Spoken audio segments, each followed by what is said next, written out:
चंद्रकला ने जैसे ही देखा कि बाहर 3 लोगों की लाश पड़ी है, चिंता और घबराहट में उसका पूरा शरीर कांपने लगा। मेरी बच्ची!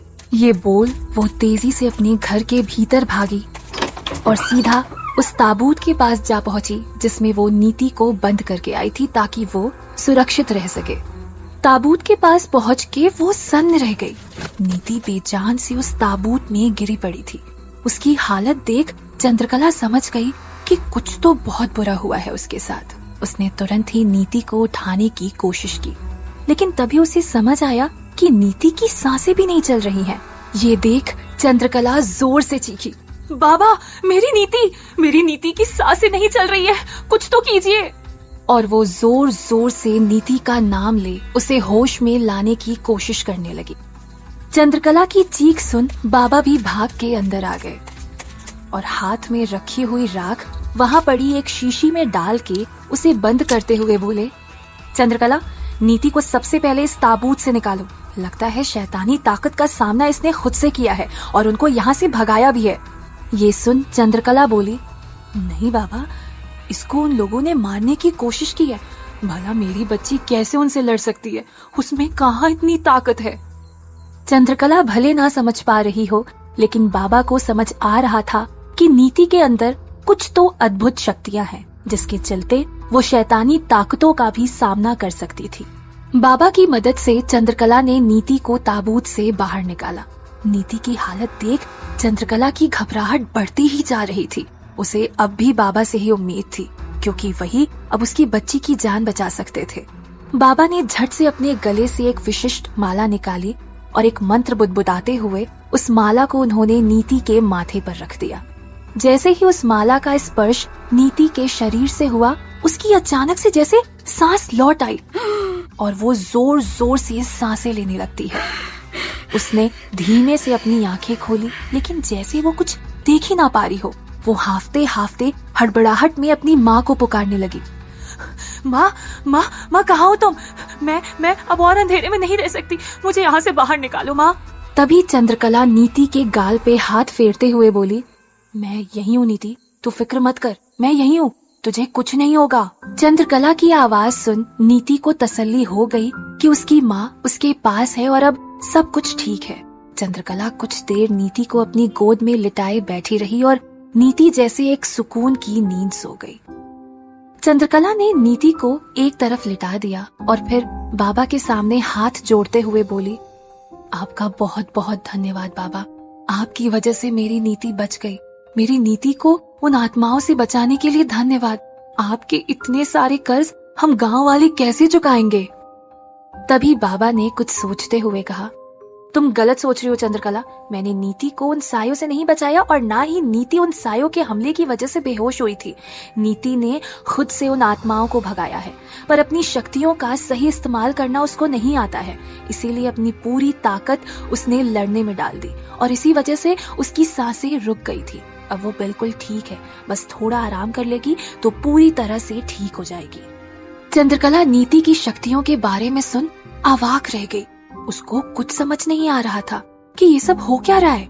वो एक गहरी सोच में पड़ गई थी, क्योंकि उसको नहीं पता था कि नीति की शक्तियाँ कितनी ताकतवर है और ना ही उसे पता था कि वो कैसे नीति को ये सारी चीजें बता पाएगी। चंद्रकला को बहुत ज्यादा परेशान देख बाबा कुछ बोलने को हुए ही कि तभी अचानक जोरों की बारिश शुरू हो गई। बारिश को देख चंद्रकला झट से घर के बाहर आई और आसमान की तरफ देख परेशान सी बोली, ये ऐसे अचानक बारिश का होना ठीक संकेत नहीं है।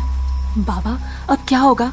अगर हमारे तालाब पहुंचने से पहले अंगुना के घर की आग बुझ गई तो वहाँ कैद सारी आत्माएं आजाद हो जाएंगी और फिर हमारी मुश्किलें और बढ़ जाएंगी। तभी बाबा ने वो राख से भरी शीशी उठाते हुए कहा, इससे पहले कि वो आत्माएं वहाँ से आजाद हो, हमें ये राख जल्द से जल्द पानी में बहाना होगा और इसके लिए हमें यहाँ से तुरंत निकलना चाहिए। जल्दी चलो।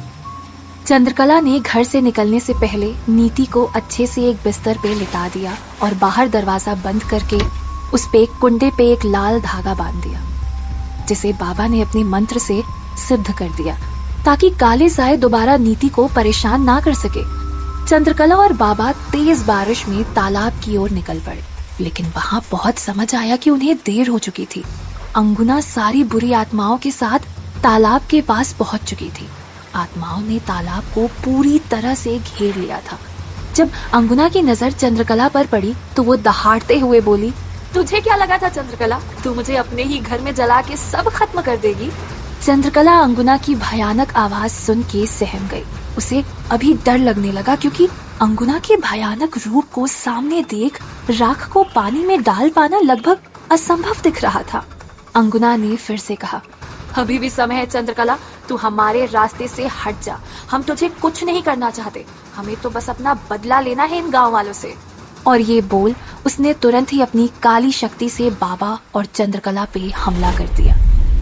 बाबा और चंद्रकला एक झटके में ही जोर से जाकर एक पेड़ से टकरा गए और बाबा के हाथ में जो शीशी थी वो नीचे गिर के फूट गई। सारी राख मिट्टी में मिल गई, जिसकी वजह से बाकी सारी आत्माओं की ताकत वापस आ गई।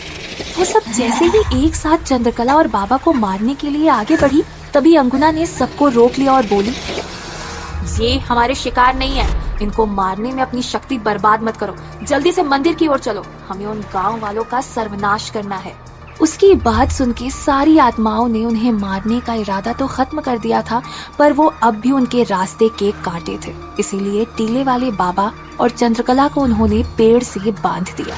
बाबा और चंद्रकला ने खुद को छुड़ाने की बहुत कोशिश की, पर काली शक्तियाँ अब उनपे हावी हो गई थी।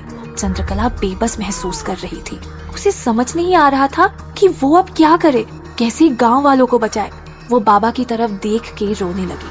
उसके आंसू इस बात को बयां कर रहे थे कि पिछले 2 दिन से जो वो मेहनत कर रही थी वो पूरी तरह से बेकार हो गई। उसने दुखी मन से बाबा से कहा, अब क्या करेंगे बाबा, यहाँ से कैसे निकलेंगे? वो बुरे साए तो मंदिर की तरफ चल गए हैं, अब हम कैसे सबको बचाएंगे? मुझे कुछ समझ नहीं आ रहा। बाबा भी अभी काली शक्तियों के आगे लाचार महसूस कर रहे थे।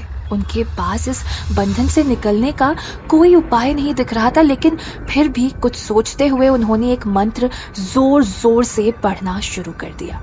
चंद्रकला ने भी एक उम्मीद के साथ वही मंत्र दोहराना शुरू कर दिया। जहाँ एक ओर चंद्रकला और बाबा काली शक्तियों से निकलने के उपाय में लगे थे, वहीं दूसरी तरफ वो काले साए मंदिर तक पहुंच आए थे। मंदिर में अभी भी लोग बैठे थे, लेकिन कोई कुछ समझ नहीं पा रहा था इस मुसीबत से कैसे बचा जाए। आसमान से हो रही जोरदार बारिश और तेज हवा के कारण सारी मशालें बुझ चुकी थी। बाबा ने लाल धागे का एक ही किनारा खोला था, लेकिन बाकी पूरा मंदिर अभी भी उस लाल धागे से घिरा हुआ था। मंदिर में बैठे डरे सहमे लोग अब बस बाबा के किसी चमत्कार का ही इंतजार कर रहे थे, लेकिन उन्हें कहाँ पता था कि बाबा खुद काले सायों की गिरफ्त में आ चुके थे। तभी अचानक मंदिर के पास एक बड़ा सा पेड़ जड़ से उखड़ हवा में लहराने लगा। ये देख मंदिर में मौजूद लोगों के होश उड़ गए और वो पेड़ बड़ी तेजी से एक झटके में जमीन पर आ गिरा। ये देख सब सन्न रह गए। सब अब समझ गए कि काले साए यहाँ तक भी पहुँच चुके हैं और अब कोई भी सुरक्षित नहीं है। डर के मारे लोग कांपने लगे और तभी एक आदमी मौत के डर से उस मंदिर के घेरे से बाहर भाग पड़ा, क्योंकि उसे लगा कि मंदिर भी अब सुरक्षित नहीं रहा। उस आदमी ने जैसे ही मंदिर के बाहर अपने कदम रखे, उसको एक जोर का झटका लगा और वो हवा में ही जैसे अपनी जिंदगी के लिए तड़पने लगा। मंदिर में मौजूद लोग ये भयानक मंजर देख अंदर ही अंदर सिहर उठे। उन्हें अब अपनी मौत भी नजदीक दिखने लगी। वो आदमी हवा में ही चीख रहा था और अपनी जान की गुहार लगा रहा था, लेकिन काले साए ने उसकी गर्दन को इतने कस के पकड़ रखा था कि उसकी मुश्किल से ही आवाज निकल पा रही थी। तभी मंदिर से एक और आदमी बाहर निकलने को हुआ, लेकिन माधव ने उसका हाथ पकड़ लिया और उसे यहीं रुकने का इशारा करते हुए कहा, अगर इस घेरे से कोई भी बाहर गया तो हम सबका वही हाल होगा जो अभी गोविंद का हो रहा है। इसीलिए मेरी सबसे विनती है कि कोई भी यहाँ से तब तक बाहर नहीं जाएगा जब तक चंद्रकला टीले वाले बाबा के साथ लौट नहीं आती। सबने हामी भरी और वो आदमी पीछे हो गया। इधर गोविंद अभी भी हवा में ही अपनी जान की भीख मांग रहा था, लेकिन उसकी हालत ऐसी हो गई थी जैसे वो बस अपनी आखिरी सांसें गिन रहा था और अगले ही पल वो जोर से जमीन पर आ गिरा। उसकी आंख और मुंह से खून बहने लगा और नीचे गिरते ही उसकी मौत हो गई। वहीं इन सब बातों से अनजान नीति जब अपने कमरे में उठी तो उसने अपनी माँ को खोजना शुरू किया, लेकिन वहाँ चंद्रकला कहीं नहीं थी। माँ को आवाज दी, लेकिन दूसरी तरफ से कोई आवाज नहीं आई, जिससे नीति समझ गई कि चंद्रकला घर पर नहीं है। नीति अपनी माँ को आवाज देते हुए घर से बाहर आ गई। नीति के घर के बाहर आते ही आसमान से बारिश होनी रुक गई। नीति अपनी माँ की तलाश में एक ओर चल दी और वो अपने आप उसी दिशा में ही चली जा रही थी जिधर बाबा और चंद्रकला बंधे हुए थे। वो कुछ आगे बढ़ी ही की, तभी उसके कानों में एक आवाज सुनाई दी। वो थोड़ा और आगे बढ़ी तो आवाज और तेज हो गई। अभी उसे समझ आया कि दूर कोई जोर जोर से मंत्र पढ़ रहा था। नीति उसी दिशा में तेज कदमों से बढ़ी चली। कुछ ही समय में वो उस पेड़ के नीचे पहुंच गई जहां चंद्रकला और बाबा बंधे हुए थे। चंद्रकला नीति को वहां देख सन्न रह गई। उसे नहीं समझ आया कि नीति यहाँ तक कैसे पहुंची। नीति, तुम यहाँ क्या कर रही हो? तुम जाओ यहाँ से, यहाँ बहुत बुरा खतरा है, भागो यहाँ से और चुपचाप घर में कैद रहो। लेकिन नीति चंद्रकला की तरफ ऐसे बढ़ रही थी जैसे उसे कुछ सुनाई ही ना दे रहा हो। वो उन दोनों के पास पहुंची और जैसे ही नीति ने अपनी माँ को स्पर्श किया, एक पल में चंद्रकला काली शक्तियों के बंधन से मुक्त हो गई। और फिर नीति ने बाबा को भी स्पर्श किया और वो भी मुक्त हो गए। उन्हें समझ नहीं आया कि नीति ने ये सब कैसे किया, लेकिन ये जरूर समझ आने लगा था कि नीति में भी कुछ तो खास है। कोई तो रहस्यमयी शक्तियां हैं जिनके दम पे वो ऐसे काम कर पा रही थी। नीति ने चंद्रकला से पूछा, माँ, तुम ऐसे पेड़ के पास क्यों बंधी थी और मंत्र क्यों बोल रही थी? चंद्रकला के पास अभी नीति को कुछ भी समझाने का वक्त नहीं था। उसने नीति का हाथ पकड़ा और तेज कदमों से बाबा के साथ चलने लगी और कहा, नीति, अभी तुम्हें कुछ नहीं बता सकती मैं, तुम बस हमारे साथ चलो। तभी बाबा ने नीति से पूछा, तुम्हें कैसे पता चला कि हम यहाँ हैं? नीति बाबा की तरफ देखकर बोली, मैं तो बस माँ को खोजते हुए आई, पता नहीं पर ऐसा लग रहा था कि माँ इसी जगह पर है, बस इसीलिए चली आई। नीति का ये उत्तर सुन बाबा चौंक गए। उन्होंने जितना सोचा था उससे कहीं ज्यादा शक्तियाँ नीति के पास थी, लेकिन ये बाबा को भी नहीं पता था। नीति की उम्र कम है, इसीलिए अभी उसमें शैतानी शक्तियों से लड़ पाने की क्षमता नहीं थी, और अब तो उन शैतानी शक्तियों से लड़ना और भी मुश्किल हो चुका था, क्योंकि बाबा का उनको खत्म करने का आखिरी प्रयास भी बेकार हो गया था। अब वो इन काली शक्तियों को खत्म करने का कोई और उपाय सोच रहे थे। टीले वाले बाबा के साथ चंद्रकला और नीति जल्दी से मंदिर पहुंचे। जैसे ही उन्हें गांव वालों ने देखा तो मानो उनकी जान में जान आ गई, लेकिन अंगुना उन्हें आते देख हैरान रह गई, क्योंकि उसे भरोसा नहीं हो रहा था कि उसकी शैतानी ताकतों से बने बंधन को तोड़ ये दोनों कैसे आ गए। इनके अंदर ऐसी शक्तियाँ कहाँ से आ गई? उन्हें देख अंगुना गुस्से में चीखते हुए बोली, चंद्रकला, तुझे और इस बाबा को मुझे तड़पा तड़पा के मारना था, इसीलिए मैंने तुम दोनों को उस माया जाल में कैद किया था, परंतु तू फिर बच के आ गई। तेरी वजह से ही मैं इन खूनी और पापी लोगों तक नहीं पहुंच पा रही हूँ, पर कोई नहीं, अब सबसे पहले मैं तुझे ही खत्म करती हूँ। ये बोलते ही वो और सारे शैतानी सायों ने झुंड बनाकर चंद्रकला, बाबा और नीति पर हमला बोल दिया। वो अपनी पूरी ताकत लगा उनको मारने की कोशिश कर रहे थे, लेकिन नीति के साथ रहते ये इतना आसान नहीं हो पा रहा था। नीति के ऊपर तो जैसे उन शक्तियों का कोई प्रभाव ही नहीं पड़ रहा था, और नीति के पास होने के कारण चंद्रकला और बाबा पर भी काली शक्तियों का असर नहीं हो रहा था। लेकिन तभी गलती से बाबा का हाथ नीति के हाथ से छूट गया और तुरंत ही अंगुना की शक्तियों का प्रभाव बाबा के ऊपर दिखने लगा। अंगुना ने बाबा को गले से पकड़ हवा में उठा लिया। वो सांसों के लिए तड़पने लगे।